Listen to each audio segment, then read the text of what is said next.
You, John Fitzgerald Kennedy, do solemnly swear. I, John Fitzgerald Kennedy, do solemnly swear. That you will faithfully execute the office of President of the United States. That I will faithfully execute the office of President of the United States. And will, to the best of your ability. And will, to the best of my ability. Preserve, protect, and defend the Constitution of the United States. Preserve, protect, and defend the Constitution of the United States. So help you God. So help me God.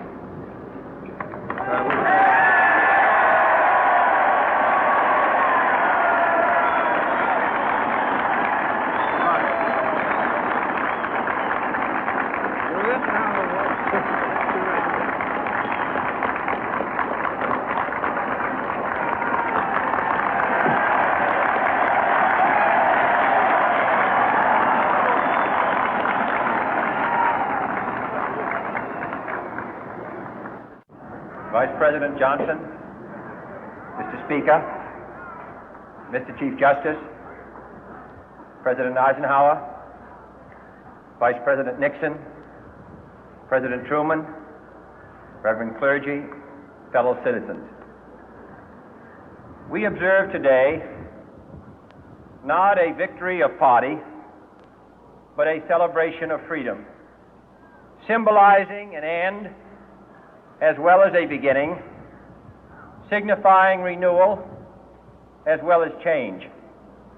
For I have sworn before you and Almighty God the same solemn oath our forebears prescribed nearly a century and 3/4 ago. The world is very different now, for man holds in his mortal hands the power to abolish all forms of human poverty and all forms of human life.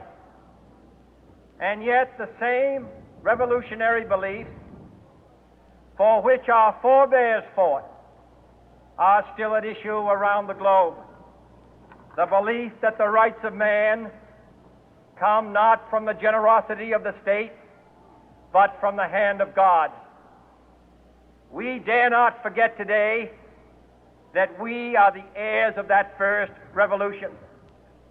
Let the word go forth from this time and place to friend and foe alike that the torch has been passed to a new generation of Americans born in this century, tempered by war, disciplined by a hard and bitter peace, proud of our ancient heritage, and unwilling to witness or permit the slow undoing of those human rights to which this nation has always been committed and to which we are committed today at home and around the world.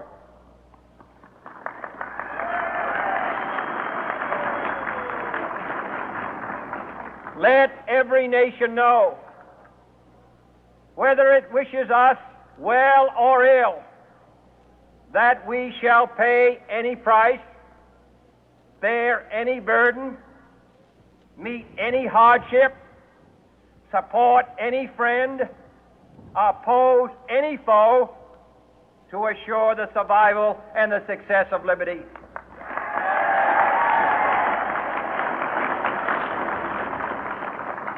This much we pledge and more. To those old allies whose cultural and spiritual origins we share, we pledge the loyalty of faithful friends. United, there is little we cannot do in a host of cooperative ventures. Divided, there is little we can do, for we dare not meet a powerful challenge at odds and split asunder. To those new states whom we welcome to the ranks of the free, we pledge our word that one form of colonial control shall not have passed away, merely to be replaced by a far more iron tyranny. We shall not always expect to find them supporting our view, but we shall always hope to find them strongly supporting their own freedom, and to remember that in the past, those who foolishly sought power by riding the back of the tiger ended up inside.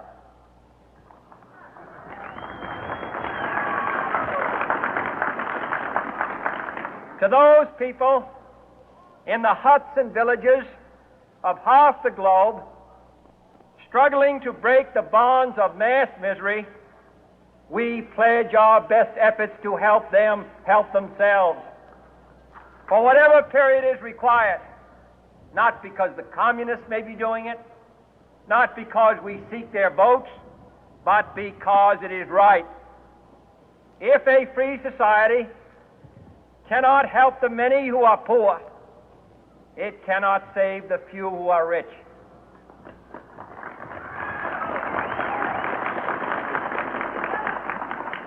To our sister republics south of our border, we offer a special pledge to convert our good words into good deeds, in a new alliance for progress, to assist free men and free governments in casting off the chains of poverty. But this peaceful revolution of hope cannot become the prey of hostile powers. Let all our neighbors know that we shall join with them to oppose aggression or subversion anywhere in the Americas. And let every other power know that this hemisphere intends to remain the master of its own house.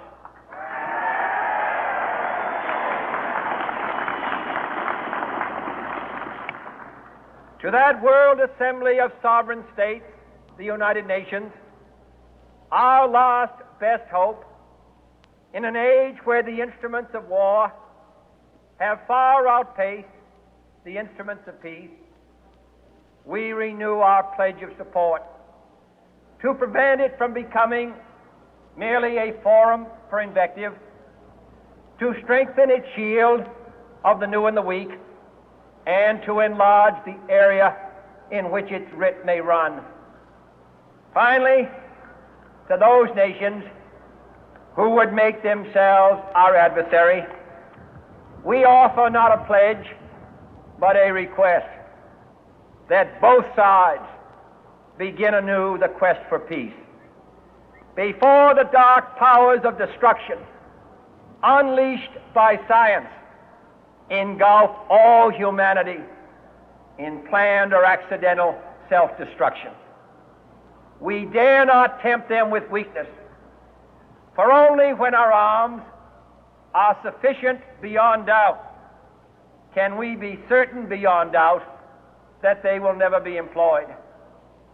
But neither can two great and powerful groups of nations take comfort from our present course, both sides overburdened by the cost of modern weapons, both rightly alarmed by the steady spread of the deadly atom, yet both racing to alter that uncertain balance of terror that stays the hand of mankind's final war.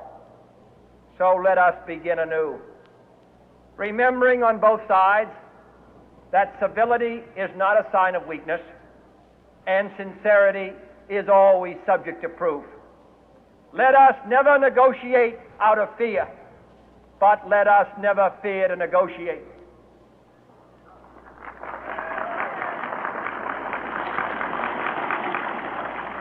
Let both sides explore what problems unite us, instead of belaboring those problems which divide us.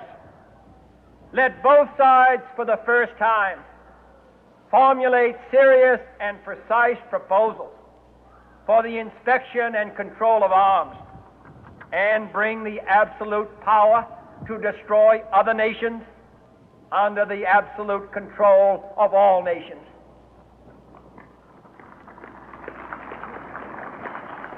Let both sides seek to invoke the wonders of science instead of its terrors. Together, let us explore the stars, conquer the deserts, eradicate disease, tap the ocean depth, and encourage the arts and commerce. Let both sides unite to heed in all corners of the earth the command of Isaiah to undo the heavy burden and let the oppressed go free. And if a beachhead of cooperation may push back the jungle of suspicion, let both sides join in creating a new endeavor, not a new balance of power, but a new world of law, where the strong are just and the weak secure and the peace preserved.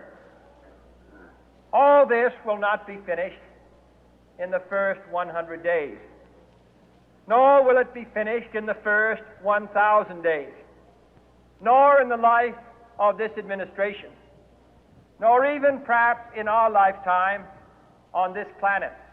But let us begin.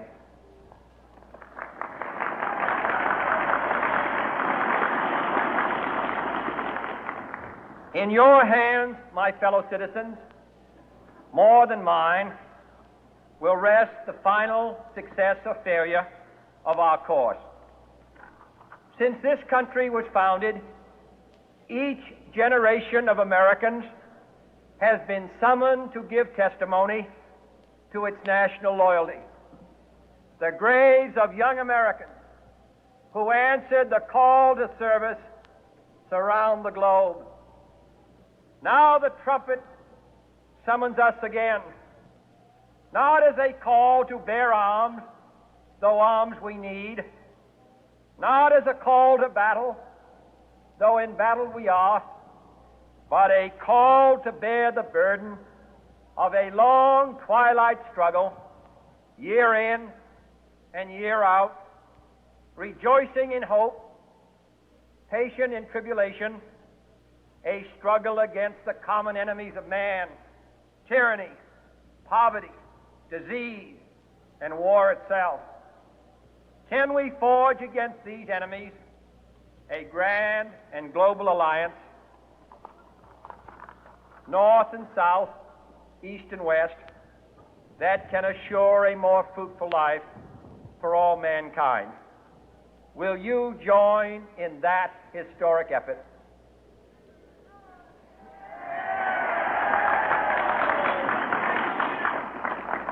In the long history of the world, only a few generations have been granted the role of defending freedom in its hour of maximum danger.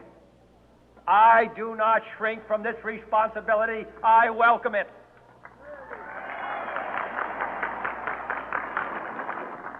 I do not believe that any of us would exchange places with any other people or any other generation.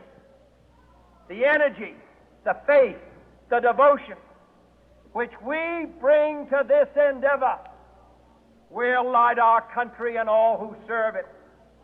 And the glow from that fire can truly light the world. And so, my fellow Americans, ask not what your country can do for you. Ask what you can do for your country.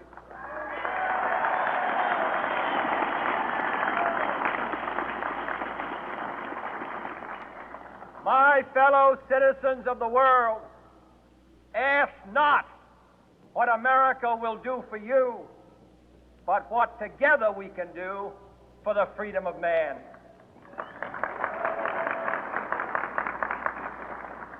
Finally, whether you are citizens of America or citizens of the world, ask of us here the same high standards of strength and sacrifice which we ask of you. With a good conscience, our only sure reward, with history the final judge of our deeds, let us go forth to lead the land we love, asking His blessing and His help, but knowing that here on earth God's work must truly be our own.